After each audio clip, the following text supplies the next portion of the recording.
આચાર્ય શ્રી આદરણીય ગુરુજનો, વાલા વિદ્યાર્થી મિત્રો, આપ સર્વેને પરમાર બ્રિજરાજ સિંહના પ્રણામ।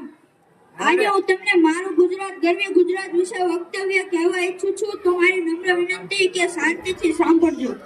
કિસલા બેસડા છે તો આખુપુર અંબાજી અને પાવગઢ પર મહાકાળીનું સ્થાનક છે।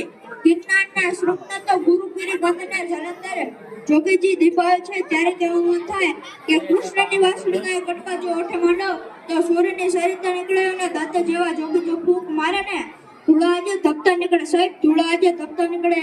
ગુજરાત વિશે વાત કરતા હોય એટલે ગુજરાતનું હૃદય એટલે સૌરાષ્ટ્ર વિશે કહેવું નજુક મન થાય કે સૌરાષ્ટ્ર તારી તારા સોમણનો ગઢ જૂનો ગિરનાર, આવદળિયા જે હાંજર પીવે ને એના નમણા એને નાર। આ મિત્રો, આ પ્રાંતની તો વાત જ નિરાય છે। એની રીત રિવાજ, સંસ્કૃતિ, ધડ બધું જ વિવિધતા પાછળ બેઠેલા તો શું કરો? ત્યારે કહેવું થાય કે કૂવો ખોદે એક ને આખી સરિતા નીકળે, કૂવો ખોદે એક ને આખી સરિતા નીકળે।